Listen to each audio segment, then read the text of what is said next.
And welcome back to Survivor Hot Takes. Coach Drew and M, as always. Joined today by two guests. First, coming back from our deep dive-ish into Survivor Micronesia, we have Josh. Mhm. Josh, welcome back. Thank you Josh, all. we missed you. It's good to be back, always. And Emily, would you like to do an introduction? Oh my gosh, yes. Hello, world. I would love to introduce to you the queen of all queens. She is my best friend. She is the most amazing human in the whole wide world, and she's a brand new Survivor Super Baby fan. But she is so good at analyzing, and you guys are gonna love her. You're in for a real not treat. My very, very best friend, Hopi. Hopi, want to say hi? Hello, and thank you so much for that. I don't know how to follow up on that other than, hey. Just bask in your glory because you're amazing. All right, so we're going to get right into it because it's been a long week. As the title of the episode says, way back when I first started this, I referred to mainly Survivor Reddit as a cesspool. But obviously there are other groups outside of Reddit that are equally just as messy. And based off of this episode, those people have started to rear their ugly heads once again. They started to come out of the woodwork with their I don't want to call it bullshit, but we're going to call it what it is. But that's for a little bit later. We do want to touch on briefly everything else that happened before we get to obviously what we're here to talk about. So Emily, we'll start with you. What did you think of the episode up until the tribal councils? Up until tribal council, I was on the edge of my seat. I thought that it was interesting to me because I felt like we got little pieces of the story. But Josh, you talked about that a little bit earlier. I want to give you the credit. Like, we got pieces of the narrative, but not the whole holistic narrative.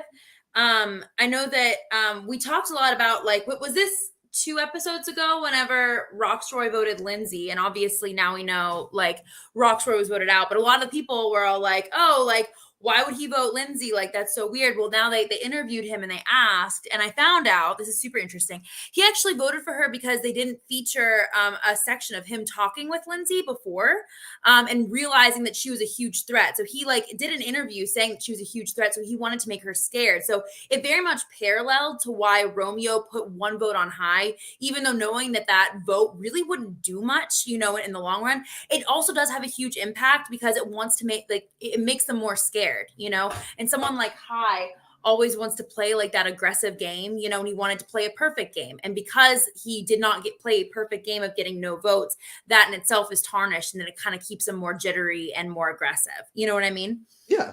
And Josh, picking up from that, how did you enjoy or not enjoy the High Romeo interaction when they got back to camp? What I've seen some people try to compare it to the Rupert Johnny Fairplay thing. I don't think it's that extreme, but it was a lot of fun to watch. Oh no, I didn't vote for you. I voted for Chanel. It's like, okay, cool. And then High goes around. It's like, yeah, because I know who it is. What did you think about their interaction? Do you think that High was warranted in reacting like that? Yeah. So, yeah. So I have my own podcast. You can check it out, joshtakes.com. It's good. With Josh Takes, every episode I give out Josh Awards. And so actually this week's award, I'll share it here as well with you all, that it goes to Romeo, and I'm giving him the Regina George Behind Your Back Award. Because I don't know if you haven't seen Mean Girls, first of all, just go watch it. Yeah, Tina first Fey's of all, what are you doing? Yeah, Tina Fey's a legend. Yeah.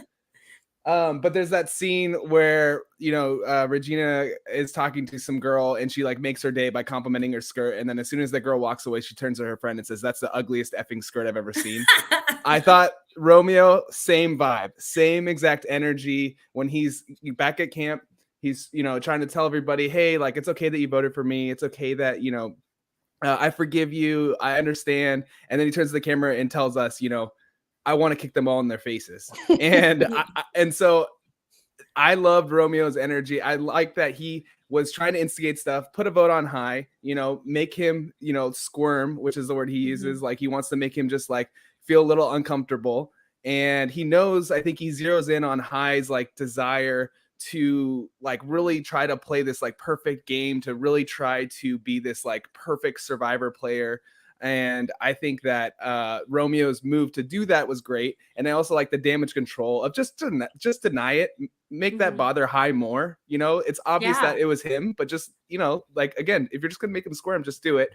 And I think doing it in a more subtle way versus an overt way, I think sets him up later to kind of continue to like work with High still, even though he's trying to make him uncomfortable. He's not like outwardly like saying, you know, you suck, I hate you. To his face, he's saying, I didn't vote for you, I like you, it's okay, you know. But then he's doing these other subversive things. So I liked Romeo's play. I thought it was fun to watch. I thought it was you know, interesting strategy. When you're on the bottom, cause chaos. You know, order only helps those who are in power. And so I feel like, you know, just stir things up when you're on the very bottom. And I think it paid off this week for Romeo, as we see as he scrapes by. I gotta hit it to him too. You know, I mean, I really like, I thought that he was like a dead man walking after that last episode 8. I was like, this dude's toast, but he really found a way to stay so under the radar that he was basically just like absorbed. And I was just like eating it up. It was so good. And when Hopi, so going off of that, Romeo, we all thought going into this episode was not necessarily that he was going to go home, because I do feel like a lot of people thought that there are a couple of other bigger fish to fry now. But do you like Romeo's spot in the game after this episode, without really touching on the tribals as of yet? Do you like Romeo's spot going forward, especially with Rockaway saying the whole High and Romeo, you know, flip the vote on me or whatever? Do you think that that'll pay dividends for him in the long run, or do you think his time is still coming to a close soon? I think as of right now, with, you know, Survivor, it's so hard to make end game bets because this show's bananas, man. But I do think that he is doing himself such a favor. I know they talked a little bit about his paranoia the last episode, I believe, but I think you do have to be paranoid in Survivor, and he knew that he was under the radar. He had a gut feeling. He went with it, or he was on the radar. And then he did what he had to do to shake things up. And I loved like the edit scene where he's like, I just put a vote on High just to make him squirm. And High's like, I'm not bothered by it. I'm not bothered. But like, he was so bothered by it. And I think these tiny little manipulative moves are going to really solidify Romeo as a threat in this game. Ooh, good answer.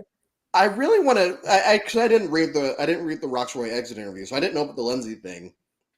And I know I sat here and talked about this last week. One of two things that I very much remember: one being, oh yes, I like Jonathan now, which, my God. But two, the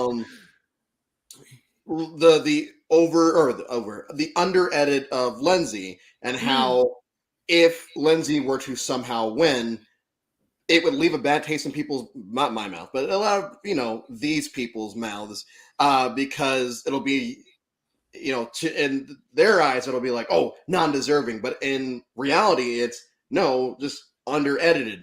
And when you hear things like Romeo saying, Lindsay's a threat, then, you know, it looks like this could potentially happen, because the same thing happened with Erica last season, except for we were shown that people thought that Erica was a threat very early on. Like, they actually showed it to us. So I still don't think that she's going to win, but I feel like if she does, the only evidence that been shown so far is one, her she had a pretty standout episode this past one.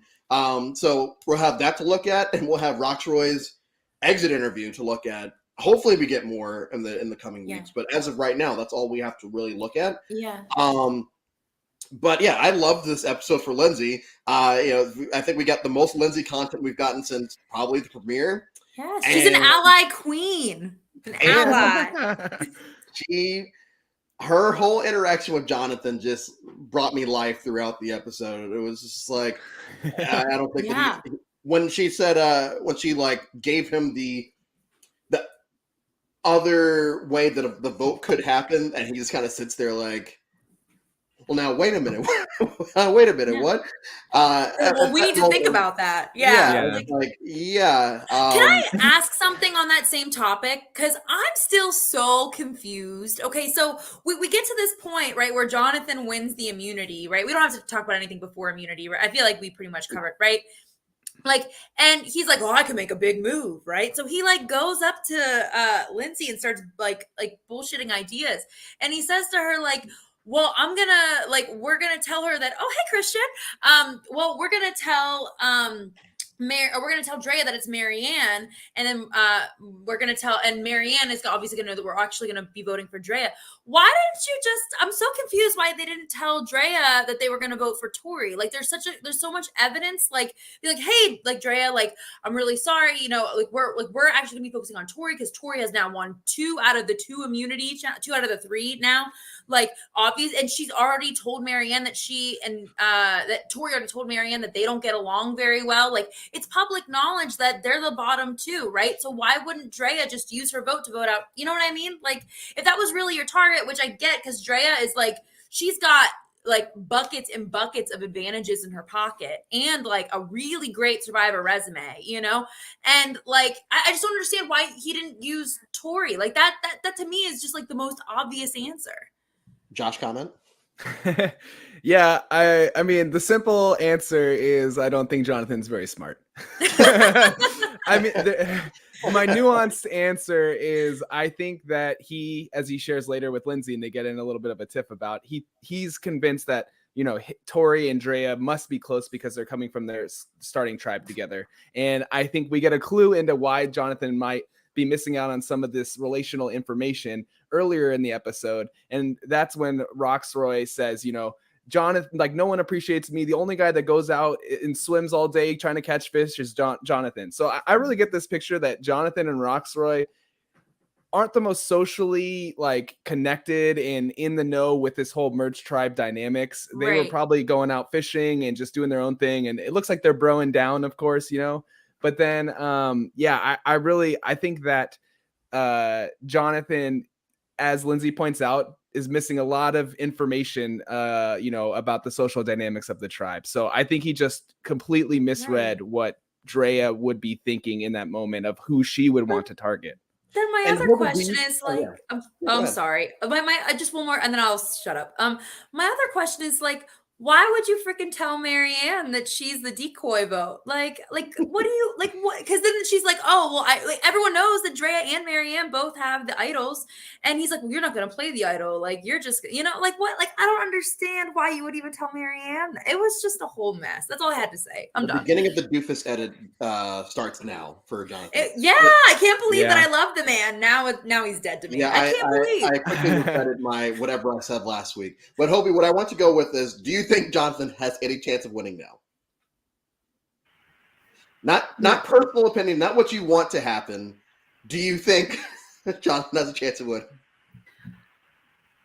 No. And here's why. I think that it was all evidenced in his lack of awareness towards himself, because there was a clip of him saying, yeah, like, I just realized that every day I have to set my ego aside and really just humble myself. I don't know if he said humble himself, but he did mention that he had to set his ego aside.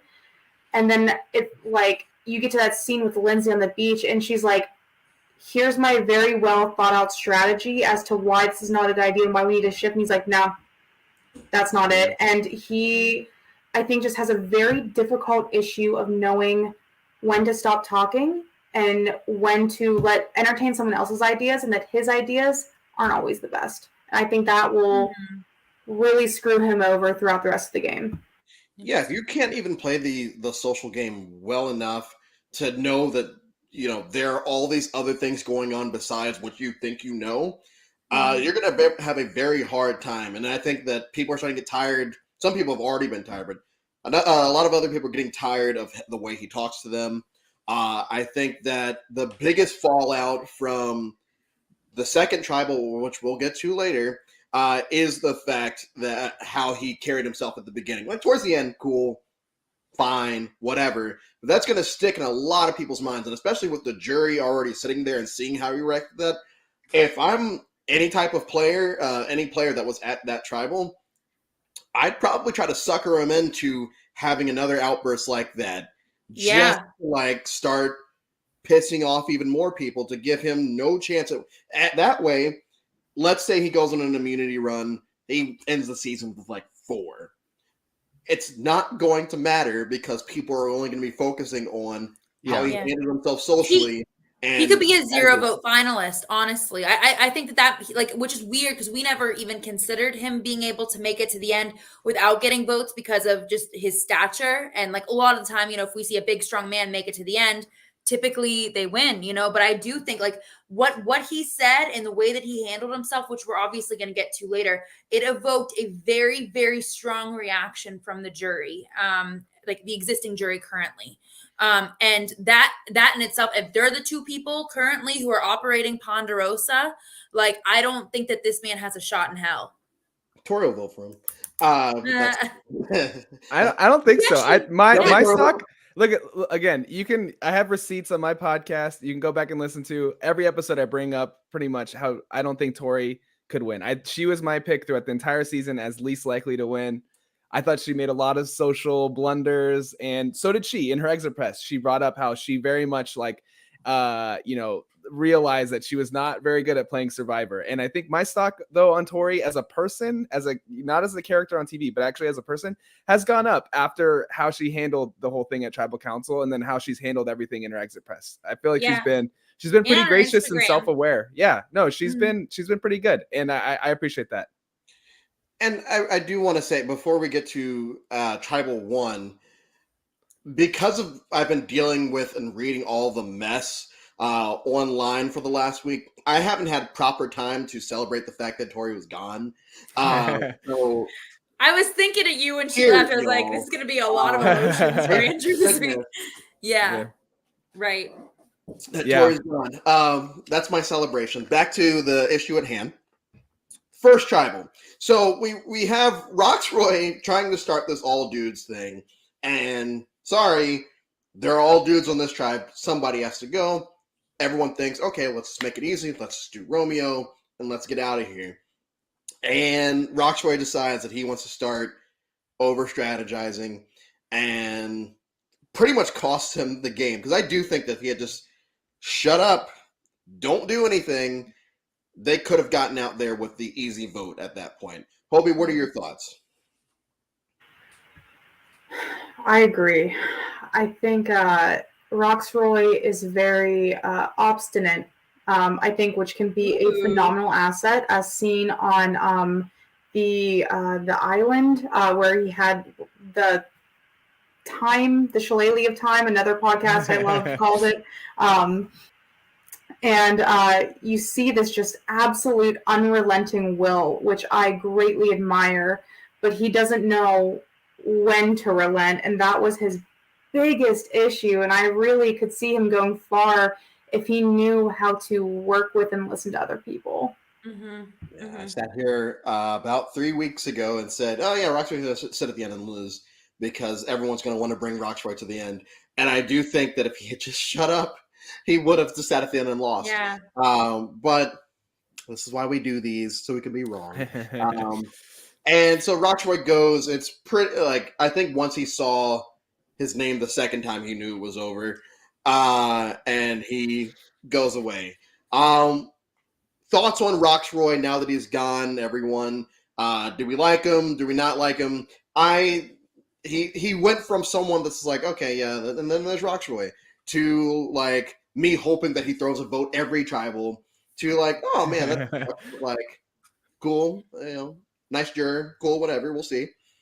Yeah, he kind of went like, I don't know, like I feel like, okay, we're all very complicated people. I think that he kind of got a little bit of a complicated edit near the end, especially like, you know, the feminist in me said, you know, homeboy just needs a little bit of work. You know, we're gonna work on, you know, the anti-misogyny thing. We'll work on that, you know.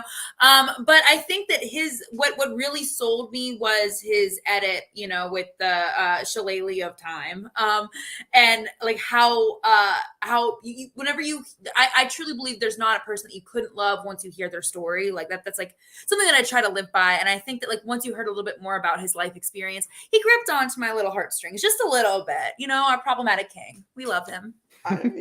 Which means that I still want Lindsay's story. Give me Lindsay's story. My goodness. Josh, thoughts on Rockstory as he leaves the game? Yeah, Rockstory was a great character. I think I'm not really sure exactly how this time turner thing worked, because it feels like we turned the hourglass and we pulled back a character that was straight from the 20th century into Survivor. Like the guy seemed like he had read about Survivor in a book, but hadn't actually seen the TV show. And he was playing a game that would have been a losing game, in the first season of Survivor. And, which is just, provide, be honest, very basic strategy that, many people employed in the first few seasons of Survivor, but all of them lost. No single person has ever won Survivor by just providing for their tribe and being nice. Like that's not how you've ever won the show. Maybe Ethan Zahn. You think Ethan Zahn might be the closest to that? He didn't really provide. They were in Africa. They couldn't provide anything. Yeah, never mind. Forget it. Ethan's charisma is off the charts. He did not, he worked it with all these people, making them like him, Okay, and I think, forget it. I thought I was doing something. I was wrong. No, I just think like Rockstory didn't even try socially. It seemed, High says, you don't talk strategy with Rockstory until Rockstory wants us to talk strategy with you. Like, so he was just avoiding the game part of Survivor and just trying to like be, again, a provider and a guy who will keep his word. And I just think that again was a losing strategy 20 years ago and is an even worse losing strategy present day. Very true. You don't even make it to the end with that one though. Very true. Hopefully, Rockstory. Are we going to see him again? Probably not. Thoughts on Rockstory? Man, I agree. I do not sadly think we'll see Rockstory again. I don't know why, but he just like settled into place right here, and I loved him. I knew he wasn't going far. I knew he wasn't going to go to the end, but I just I wanted him to. And I really appreciated, I think we really get the first few episodes, we really saw a kind of stern dad, authoritarian figure. And I loved his edit on the island because you really got to see this emotional side to him and see how he is a very complex and dynamic person who just was not good at the game. Yeah. No, or with women. so much just dad energy. Like, he doesn't know, like kind of like Rudy Bosch energy from season 1, where he's like, whatever the equivalent of MTV is, like he's like, I don't even know what TikTok is, or that would be a Rockstory, quote. So he just felt out of place in Survivor, but probably, he's probably a great dad, probably a really good, friend to have, very loyal, is gonna make sure you got food when you come over. I would love to go with him to a barbecue. That's the goal. I want to wear high knee socks and Nikes with him and just grill some burgers. That's all I want. He's rocking the New Balances, those white shiny New Balances. So we lose Rockstory and Tori in the same episode, the rivalry of the season so far. I think that I would say that that's probably the rivalry of the season up to this point. And so we lose Rockstory and we lose Tori. Now we lose Tori and the tribal that everyone is talking about on the internet for good or bad reasons. And so my story behind this episode is I didn't even watch it until Saturday. And I'm avoiding spoilers and all that. And people are just losing their minds over everything, and I'm like, what the hell's going on? So I have a friend say, because I was in a bad mindset on Friday, and they say, just wait till Saturday, watch the episode, because if you watch it tonight, you might get pissed off. And I watched it, and it's like, okay, I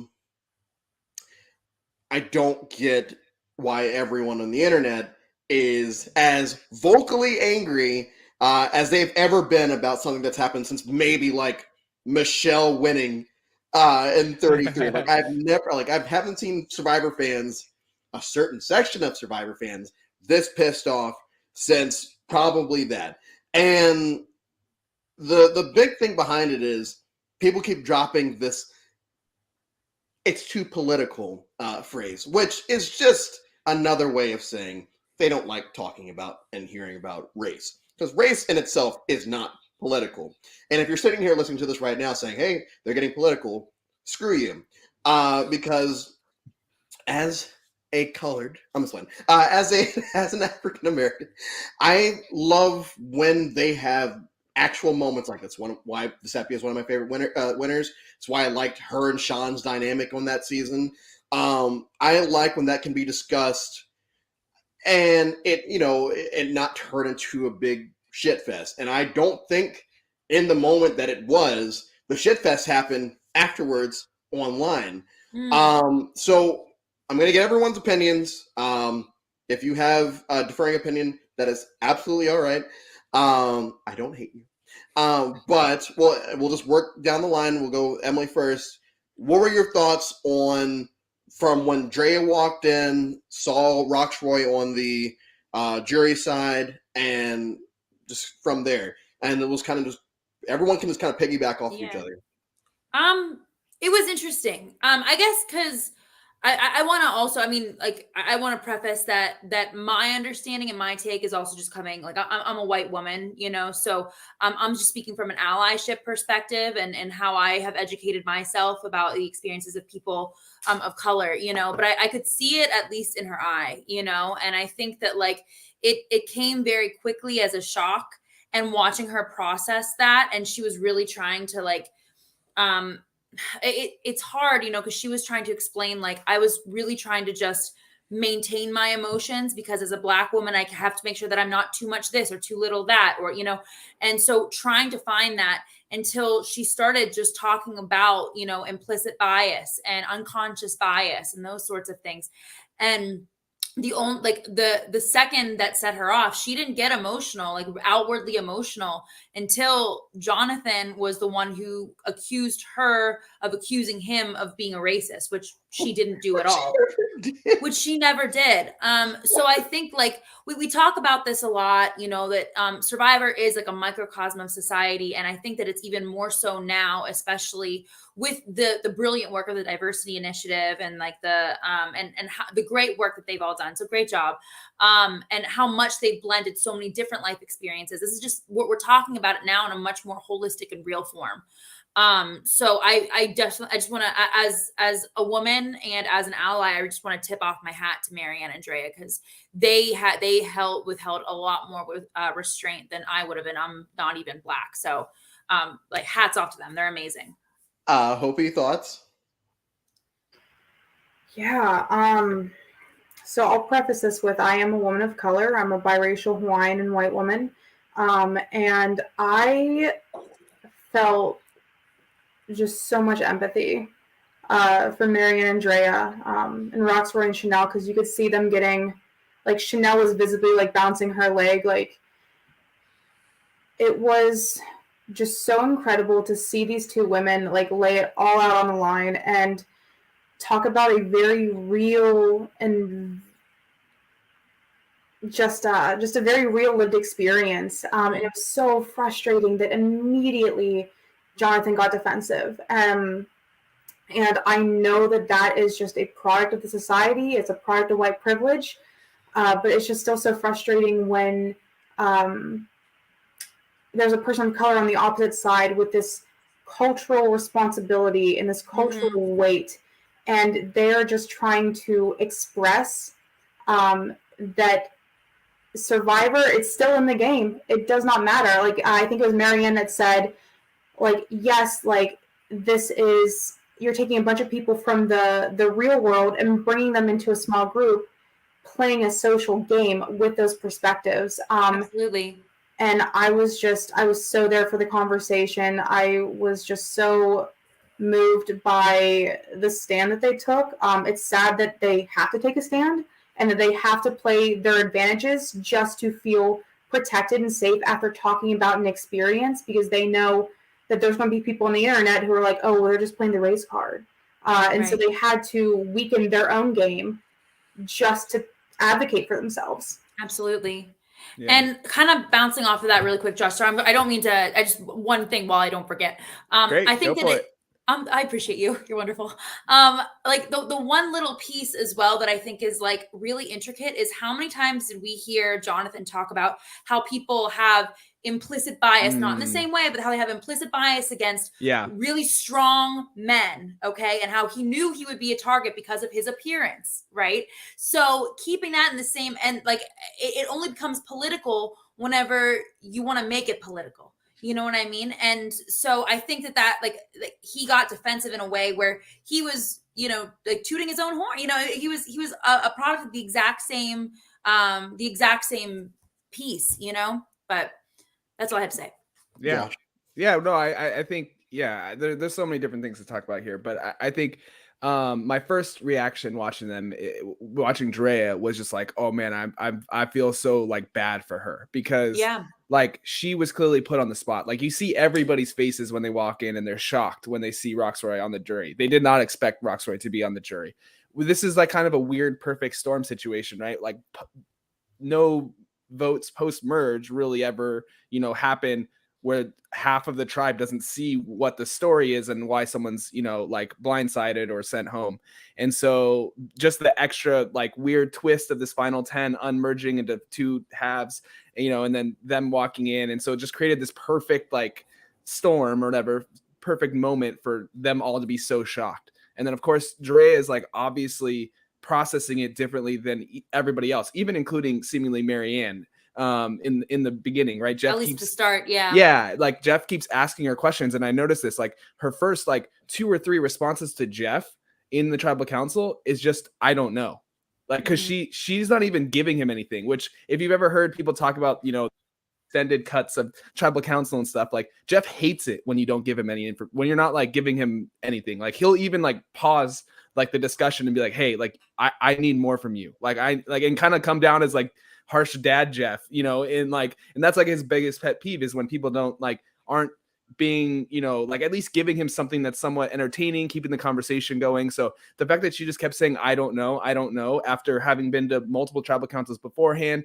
knowing that that's not what Jeff wants, not what you know they want for the show, I think it just showed like she was just like stopped in her tracks. And then absolutely.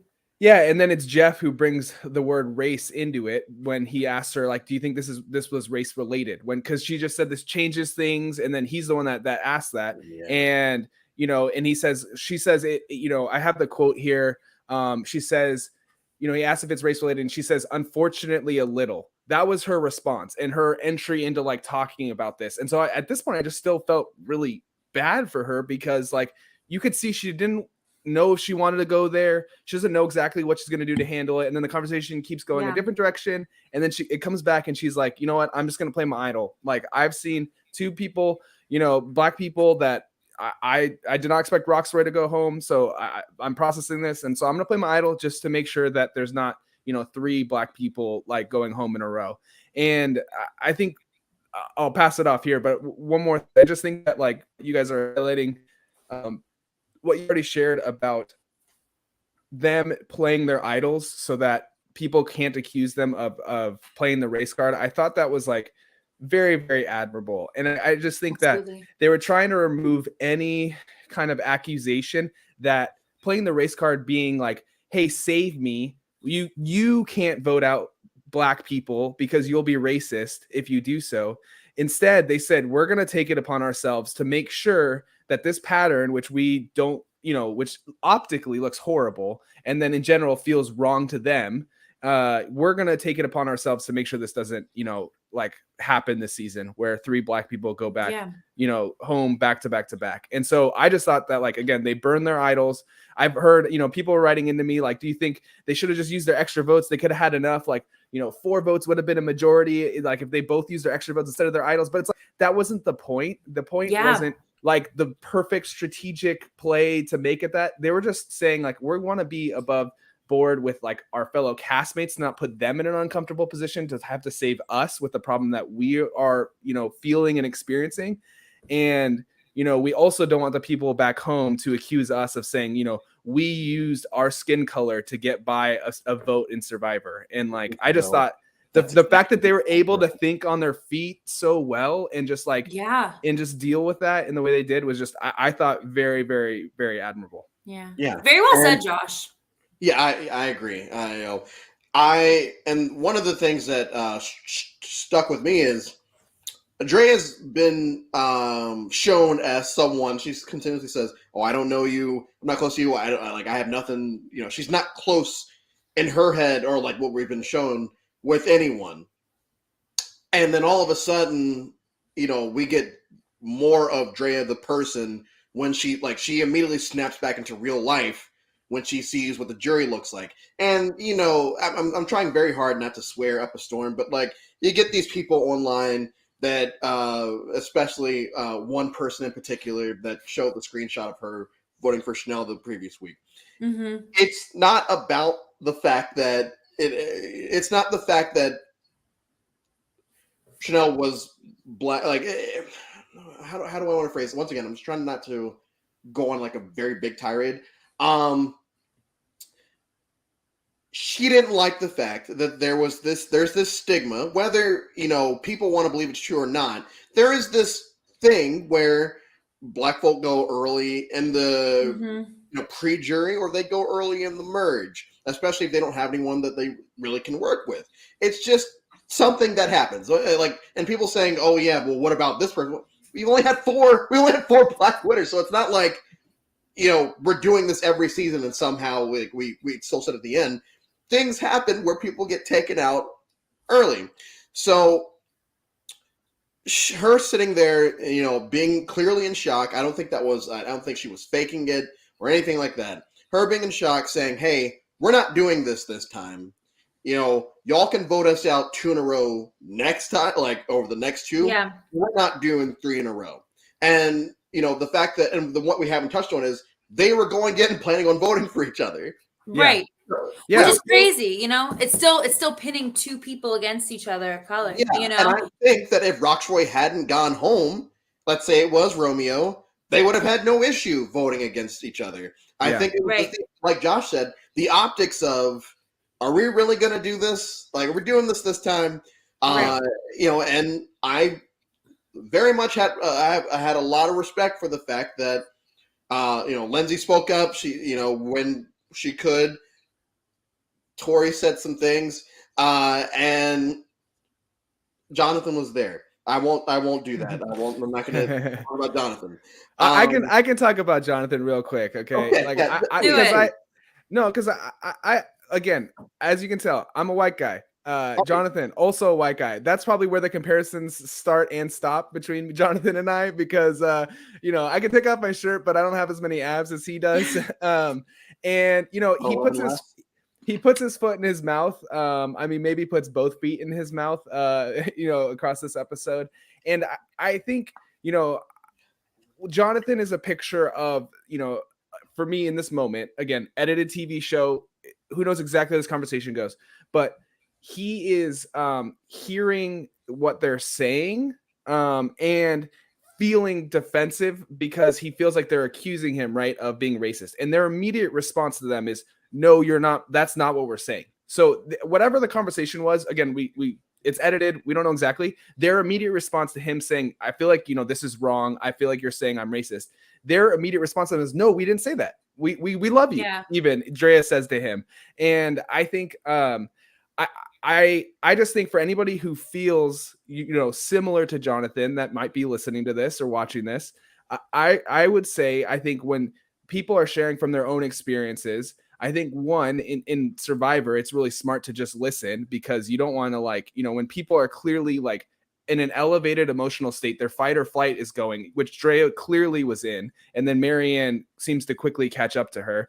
And I just think that if your response in that is what they are, how they're making you feel, and you don't have the capacity to differentiate yourself from them and notice what they're experiencing and not, just feel attacked and threatened primarily, I just think that that's a sign you got to do some work, and it might be about race. It might just be therapy in general, to like deal with other stuff that, gives you a less capacity to have empathy in that moment. Because I think that was the disappointing thing for me with Jonathan, besides what he actually said, was just like that he couldn't in that moment do what Lindsay and Tori did, which was even harder for Lindsay and Tori because they knew that if they played their idols, one of them two is going to go home. You see, again, you don't see the conversation, but you see tears in Tori's eyes that she's like fighting back at one moment.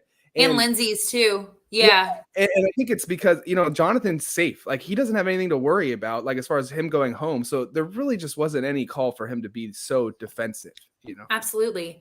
And I think that, like, also at this point, it is really important to just kind of discuss, like, what it means to be an ally. And, like, I mean, we talked about this a little bit already, like, in the game, it's really important to listen. But I mean, outside of the game, everyone has a different life experience. Therefore, everyone has a different truth, and it's really important to not just, validate experiences instead of dismissing them as like theatrics, but it's also really important to not just depend on other people to teach you, because that in itself is a really emotional thing. Like, I can't teach every man what it's like to be a woman walking down the street, like, and explaining what it's like.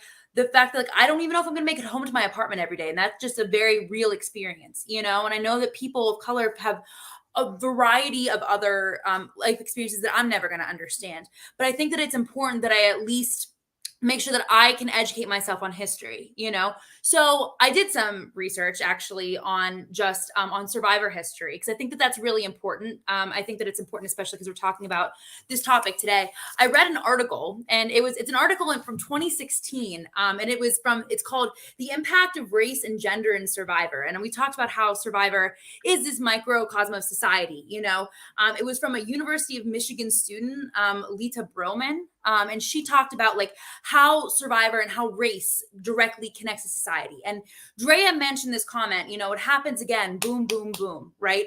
And that can be interpreted in a variety of ways, whether it's like after the jury, before the jury, what does she mean by that? Well, 45% of women of color are voted off within the first 5 votes. And that's a very recent statistic. Of course, some things have changed due to like the diversity implications, but that's also really important. And it's also important to notice here the Black female players are the only group that are more likely to be voted off before the 6th episode, as opposed to anyone else who identifies at all any differently. And out of now the 41 finished and complete seasons of Survivor, 9 of the winners are people of color, as we mentioned, just in general, and 3 of them are women, and 1 of them is a Black woman. Okay, so whenever we see Drea and Marianne walking in to see that, it's not just there's 2 Black people sitting over there while I'm over here. It's recognizing the risk of history repeating itself and the duty that Black people have to make sure that they don't become another statistic, another part of this pattern, and what they can do to fit into society to reverse that. It's very layered. It is. And that's what people should have taken from this episode, right? But instead, we get people. I was looking at I was watching an RHAP recap today, and one of the comments, of course, said, "I don't listen to RHAP anymore. It's way too political now. It used to be so much fun back in the day." And it's like, what are you talking about? They're just talking about what happened on this episode and their opinions. I'm trying to. I wish that I could just turn off the monetization of this video because I would just actually just go off. But something being political, being politicized, I feel like is way different from just having an honest discussion about gender, race, anything like that. Because if we go back to, someone brought up 39 earlier, but they brought up the Jamal Jack situation. There was also the, I think it was the Merge Tribal or something around there. The Kelly and Dan thing got brought to the forefront of Tribal. I didn't remember anyone online saying that was political. Everyone was upset about what had happened, but I don't remember anyone saying that it was political. They were just saying, "Oh, this is a messed up situation. Blah blah blah. I feel so bad for this, that, and the other. Every now and then you get to the person that would be like, oh, we don't know what he thought or did, but if we go farther back, we have situations like, or not even farther back, going forward, Winners at War. Sarah, whether she believed it or not, brings up the gender bias. And I don't remember people online in such an uproar. I saw people upset, but there's always going to be those people. I didn't see people in such an uproar saying Sarah's bringing politics into the show. It was just kind of like, oh, yeah, okay, whatever. Same thing when Cass brought it up and Kagayan. Whenever people bring up any type of gender thing, it's never received as political. It's really only when race is brought up, which is why a lot of people don't like Marquesas or Fiji, because race is very much at the forefront of not only the winners edit, but like the overarching storyline. It was crazy that I don't have to put Cook Islands in there, because Cook Islands really, after the first couple of rounds, the race thing really isn't even a factor, at least to the audience. But like Marquesas, people say, oh yeah, I didn't like the whole Sepichon race thing. It's like, well, if you look back on it, Pascal was the one that was kind of, I won't sit here and say that he was, but he was. Everyone knows what I'm trying to imply, but he had some thoughts. And if you go with Fiji, the way that they were, the final three were trashed and drugged through the mud in the final three, and we haven't really seen that in any other season of newbies. That happens a lot in all-star seasons, but newbies, generally there'll be like one or two people that are like trying to, showboat, but for the most part, it's just kind of like, here's a hard question answered. But the Fiji final three, they all got dragged through the mud multiple times. And it's just frustrating hearing people, online, hearing other podcasts, things like that, where they are portraying Drea and Marianne as the villains in the situation, when in reality, there really isn't any villain in the situation. There are no villains. Even Jonathan is fine. It's fine. Just shut up. But he's all right. Yeah. He understood at the end, and it was all good. But the fact that people are trying to demonize these two people is a very big issue with me, because I didn't think there was any person in the situation that was bad. I think they were speaking their opinions of what they went through, bringing their personal life, said, hey, this is how I feel like we have to do this. They did. If they go home next, they go home next. I don't think that they're going to end up working together because of this. It's going to be crazy if they do. But I don't think they're going to be working together after this. I think that they're going to have a moment. It was like, hey, that was good. Now it's back to the game. And it wouldn't surprise me if Marianne voted out Drea next, or vice versa. This is not going to just become a race thing. It's just in that moment, that's what I know I keep going back to what Josh said, but it's the optics of the situation. And, the optics kind of suck for us. So I was able to get through all of that without dropping a single F-bomb, which I Good job. very happy about. I'm so proud of you. Look at your growth. Thank you. Look at God, as they say. So I know I talked a lot with my hands during that. That's because I was getting. It was beautiful. You did great. But at the end of the day, 2 idols are played. Tori goes home, thank goodness, and we're down to the final 8. Quickly, we'll do because we're almost hitting an hour. I'm sorry, I rambled there for a bit. It was an important conversation. Yeah. So we'll start with Hopi, go to Josh, finish with Emily. Final 8. What do we see happening? Who do you think is going to win now? Well, first of all, thank you for what you said. Really appreciate that. I got to ride with my girl, Marianne. I've been with her from the beginning. And here's my thing. Here's why. I think her social game is so underrated. I see her, even hearing her talk about how she uses her emotions to kind of that's her strategy, and I think that's so brilliant. And I heard people like call her a crybaby and stuff, and I think that that's just her being her. There's nothing wrong with it. I think she got good strategy, and I think she is way smarter than anyone gives her credit for. So I'm riding to the end with Marianne. I love that. Josh? Yeah, I love that too. Yeah, I've been low on Marianne mostly just because of not personally. If I could pick anybody to win the season, it would be Marianne. But I was low on her chances mostly because of her age. And I think actually after this week, it was a big shift for me in actually seeing how she could speak with passion and clarity. And that those two in combination is a very powerful winning game. So I won't pick Marianne, but I think that this is the first week where I'm actually comfortable saying that she's a legitimate winner contender. For me, my preseason winner pick was High, so I hope High wins for that reason because I had a great read on him. But I think at this point I would have to pick Mike. I think Mike is somebody who, Romeo jokes he's like 100 years old, and they see him as this kind of old guy, and I think he's actually in really good shape. I could see him winning some challenges down the stretch. Everybody respects him. The way you brought this moment up earlier, and with the way that he talked with Jonathan and just really understood like his like deepest insecurity like instantly in meeting him and was able to bond with him about that. He's able to bond with Omar about, Omar's religion. He's able to bond with High and reconnect after they were on the opposite sides of the early vote. I think that Mike, he hasn't shown that strategic mastermind move yet that, might be waiting. If he can do one or two kind of quote unquote big moves to kind of just show that he was thinking very strategically, very obviously, I think that Mike could be the winner. So I'd pick Mike. Yes. And I'll just to go off of that real quick before I get to Emily.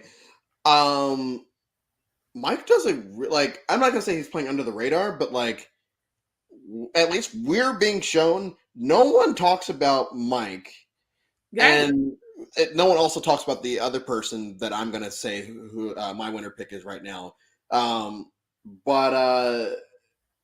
Shoot, I had a thought and I lost it. It's fine. Emily, you're doing amazing. Well, I was going to say the same thing, actually. I agree with both of you. Mike is still my winner pick. He was my winner pick from the very start. And if you guys are frequent listeners here, first, thank you. Second, follow me on Twitter.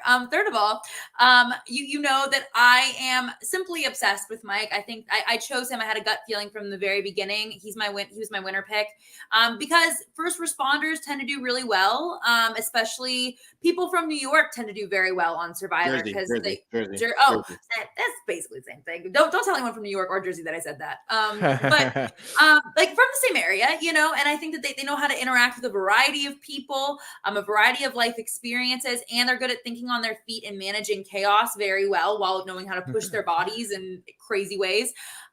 He's my king.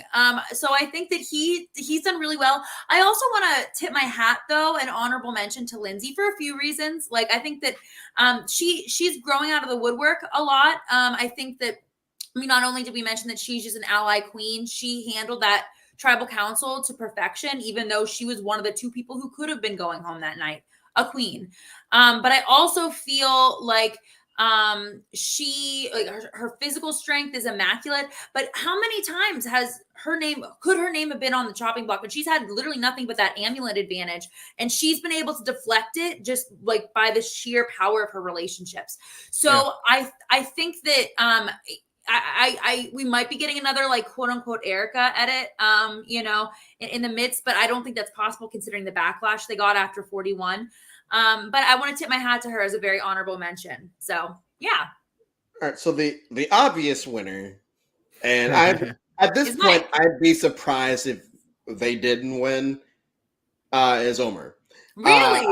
I feel like Mike is. I'm not one of these folk that read the edit or anything like that, but it's kind of hard not to in certain seasons. Blood versus Water being one of them. Like was like, oh yeah, Tyson's gonna win. I just feel like, either Omar's going to win or he's going to have a very, like, the episode that he goes home in is going to be, like, epic. And the person that takes him out potentially could win. I think that Mike I think that everyone has a realistic chance. I don't think there's anyone that's, like, being dragged right now. I don't think so either. I would love if 7 of the final 8 won. People can kind of guess who the 8th person would be. I know. But I think that right now it's Omar's game to lose. Because once again, like I mentioned with Mike, no one talks about him at all.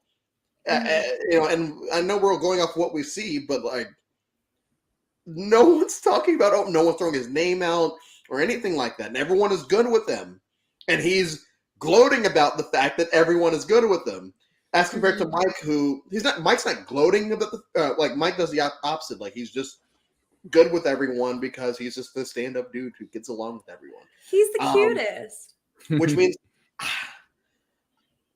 I think I know I'm sitting here saying that Omar's going to win. I'd be really torn if the two of them sat at the end with somebody else. Sure. So I'm hoping that doesn't happen. I hope that one of them goes home. Mike, I guess. But I love Mike. I love this cast. I hope that people kind of just shut up after this past week and get back into actually liking the season. People are, a certain section of people have decided they want to turn on this and call it 41, which it's not. So I'm hoping that this episode just continues because I loved this episode. I did feel like it was kind of rushed in spots, but that's because they had 2 tribals to get to. But I love this episode, and I'm hoping that as we get closer and closer to the finale, they just keep up that momentum and don't drop the ball. Don't drop the ball and 1, do the do or die, but 2, don't under-edit somebody all season and then have them win, because once again, you know how people will react. The morons, the jabronis will say, oh, this person didn't deserve to win. The people like us and other smart folk will understand that it was an editing problem and it's on the show for doing that. But as we almost hit the hour mark, Josh, Hopi, thank you so much for coming on and talking about all the stuff that we talked about. Thank you all for being allies. I know that that's a political word, but thank you all for being allies. How dare you? Hot Takes is now a political show. I'm really looking forward to how this all turns out. I'll be going to live know-it-alls on Wednesday with Steven and Rob, so I'm excited to see their opinions on that episode. We're gonna have to get Josh out here one year to go to an event. The finale is actually going to be out in California. Just putting that out there. Oh really? Yeah. Wait. The finale is going to be in California? Yeah. It's not going to be on the TV show? No. The finale part, the Wendell Bryce party is going to be in California. I thought that you were telling me they were going to announce it live. I lost my mind. I was with Emily, and I was just going to wait to correct you after the recording was over. I was like, are you kidding me? Yeah. I was so excited. But thank you all again for tuning in, and we'll see you guys on the other side. Yeah.